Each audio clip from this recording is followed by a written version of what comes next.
इस बार सिंदूर में हमने बहुत ही एक छोटा नमूना दिया था पाकिस्तान को। और आप लोगों को मालूम होगा कि सिर्फ 4 ही दिन में पाकिस्तान के घुटने उन्होंने अपने टेक दिए थे और किस तरह से उन्होंने हमारे डीजीएमओ को कॉल किया कि हम ये युद्ध बंद करना चाहते हैं। जैसा कि मैं आपको कह रहा हूं कि ये स्ट्राइक फोर्स की ऑपरेशन भी जो आपने देखी बड़ा एक छोटा सा उदाहरण था। इसका उद्देश्य ट्रेनिंग था। सिंदूर 2 जारी है।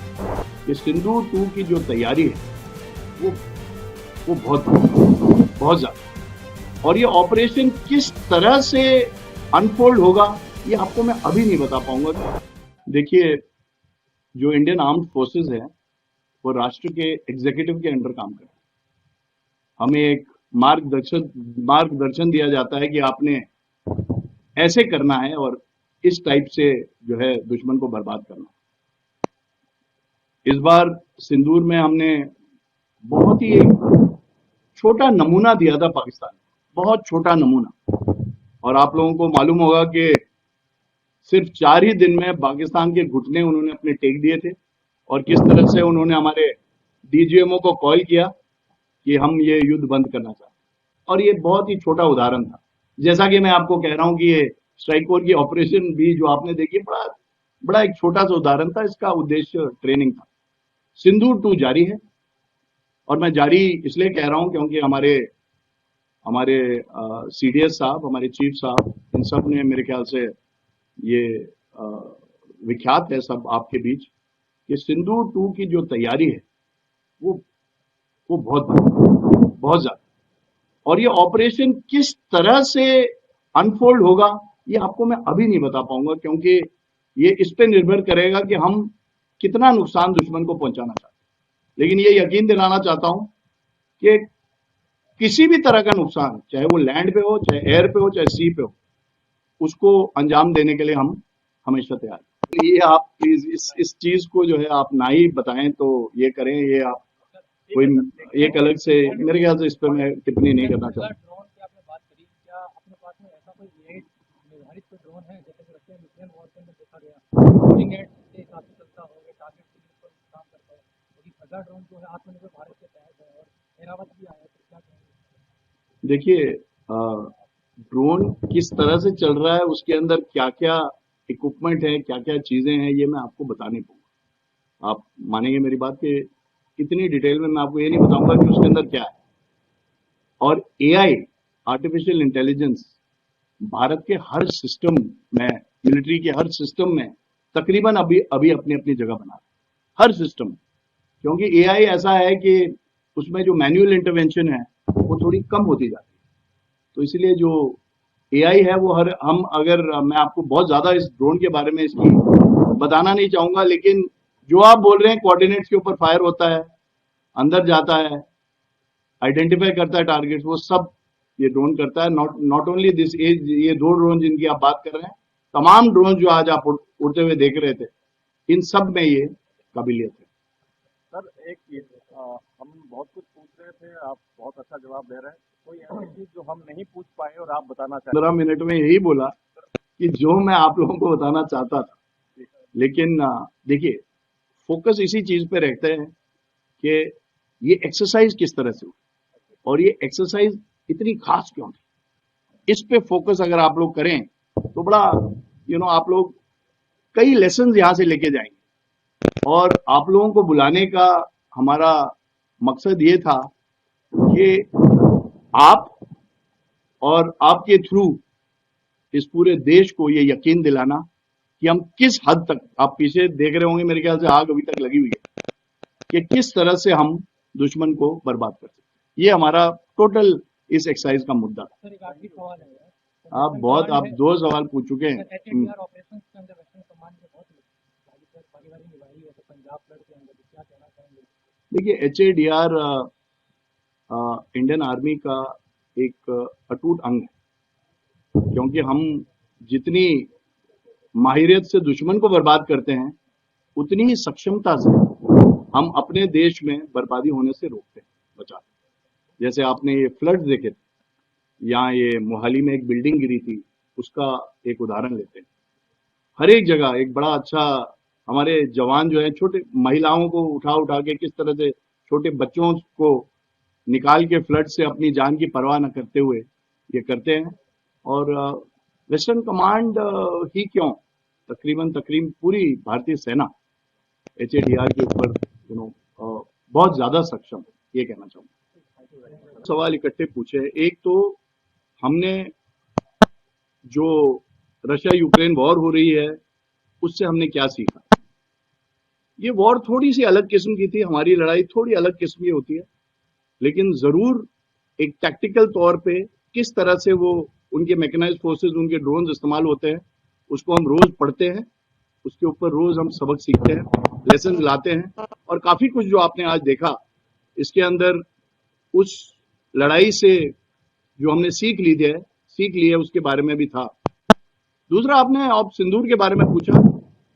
देखिए, सिर्फ ऑपरेशन सिंदूर ही नहीं, कोई भी लड़ाई जब होती है, जैसे 1947-48 से अभी तक हर लड़ाई जो होती है उसके अंदर हम कुछ ना कुछ उस लड़ाई से एक सीख हासिल करते हैं।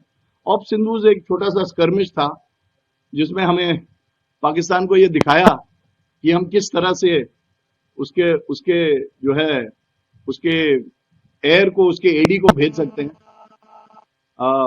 अब मानिएगा मेरी बात के जो वो ब्रह्मोस का मिसाइल जो गिरा था चकलाला बेस पे, वो ब्रह्मोस का मिसाइल मेरे ख्याल से इनके आर्मी हेडक्वार्टर से तकरीबन 10 से 15 किलोमीटर की दूरी के अंदर अंदर था।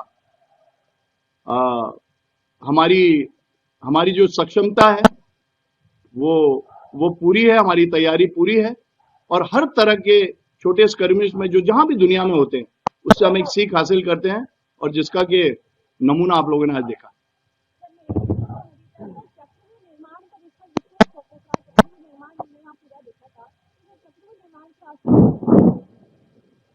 देखिए, ये एक पर्टिकुलर चीज के बारे में आप बता रहे हैं जो कि मैं आपके साथ ज्यादा शेयर नहीं कर पाऊंगा, लेकिन इतना कहूंगा जो जैसा कि आपने वो नाम बताया चक्रव्यूह, वो खुद ही अभी आप लोगों को अगर मैं सब कुछ बता दूंगा कि चक्रव्यूह में क्या हो रहा है तो मेरे ख्याल से ये मेरे लिए उचित नहीं होगा, तो मैं मेरे ख्याल से यहीं तक।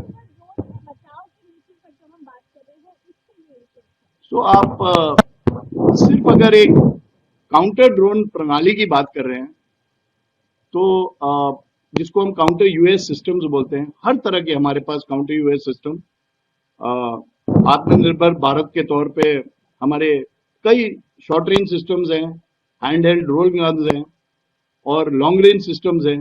कई तरह के सिस्टम्स हमने अपने इस प्रशिक्षण में लगाए थे। आप लोगों ने शायद मेरे ख्याल से नोट नहीं किया होगा, लेकिन इतना मैं कहना चाहूंगा कि हमारे काउंटर यूएस सिस्टम इस टाइम और बहुत बहुत सक्षम है, और हमारे लिए काउंटर ड्रोन सिस्टम इसलिए ज्यादा जरूरी होते हैं क्योंकि जिस दूरी में हम जाते हैं हमारे लिए इंडिपेंडेंट काउंटर यूएस सिस्टम्स का होना बहुत जरूरी है। Thank you. पृष्ठभूमि में जिस तरह से आसमान में आग के गोले नजर आ रहे हैं और आपके जवान जिस तरह से वार क्राई कर रहे हैं, भारतीय सेना अपने आप को कितना मोटिवेशन पाती है आने वाली किसी भी चुनौती से निपटने के लिए, जब विश्व में एक तरह का माहौल इस तरह का बना हुआ है कि सभी लोग एक दूसरे के से युद्ध लड़ने के लिए आते हैं। आपने बहुत बड़ा एक इतना सवाल पूछा, आपका जवाब देते देते मेरे ख्याल से मुझे 6 महीने लग जाएंगे, लेकिन इतना जरूर कहूंगा कि मैं रशिया में भारतीय दूतावास में डिफेंस अटैचे था 3 साल के लिए। यूक्रेन वॉर के बिल्कुल तकरीबन 2 महीने पहले मैं वहां से निकला, और मैंने कई एक्सरसाइजेज जो हैं चाइना पाकिस्तान के साथ भी हमने एक्सरसाइजेज किए शंघाई कॉरपोरेशन के तहत।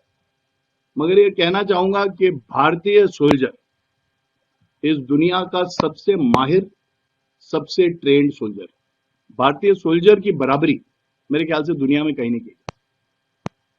अभी बात यह होती है कि उस सोल्जर को किस तरह से टेक्नोलॉजी के साथ जोड़ के हम जो है लड़ाई के मैदान में ले जाए।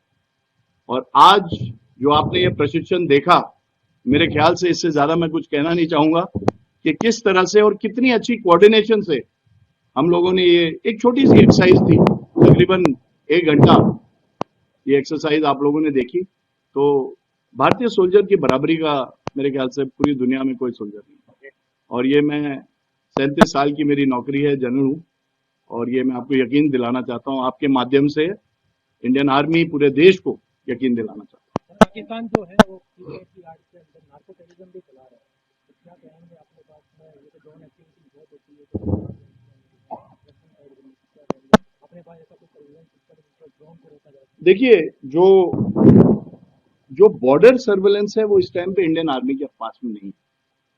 जो बॉर्डर सर्वेलेंस है ये हमारी जो बॉर्डर फोर्सेस हैं, जैसे पश्चिमी कमान में जो बीएसएफ है वो करते हैं। इसीलिए और उन्होंने काफी ज्यादा सफलता भी हासिल करी है इस तरह के टेररिज्म में।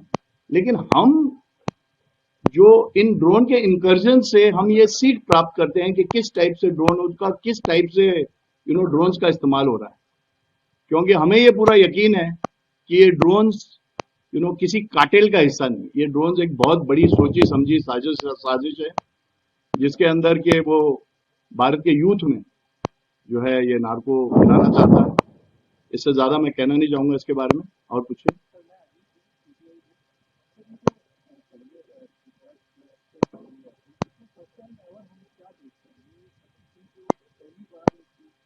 मैंने मेरे ख्याल से 4-5 चीजें आपको बताई। सबसे पहले था बेजोड़ तालमेल।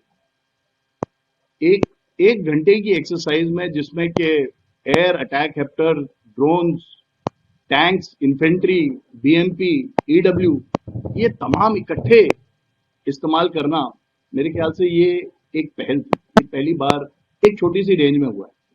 ये तो पहल था। दूसरा, जब टेक्नोलॉजी इस्तेमाल होती है उसको हार्नेस करने के लिए तकरीबन एक कोऑर्डिनेशन सेंटर होता है, जिसको मैं आपको बोल रहा था, एक कमांड पोस्ट बनता है। क्योंकि अगर आगे आपके पास गया था वो तकरीबन 1 टन का तो खुद ही ड्रोन है, तो किस तरह से हम अपना रीसप्लाई कर सकते हैं। खड़गा चक्र आपने देखा, जो कि 200 किलोमीटर की मार करने वाला एक ड्रोन है, और उसमें इस तरह के इंस्ट्रूमेंट्स लगे हुए हैं कि ना वो किसी रेडार से पकड़ा जा सकता है और ना वो किसी ईडब्ल्यू सिस्टम से पकड़ा जाता है। बड़ा साइलेंट ऑपरेटिंग ड्रोन। और भी कई चीजें मैं आपको शुरू से बताए जा रहा हूँ, बट एक बड़ी अनोखी एक्सरसाइज थी। तो टेक्नोलॉजी की बात करें तो टेक्नोलॉजी में भारत से चीन बहुत ज़्यादा आगे है। चाहे रोबोट की बात हो, चाहे ड्रोन की बात हो, तो क्या मानते हैं कितना खतरा चीन से भारत को है?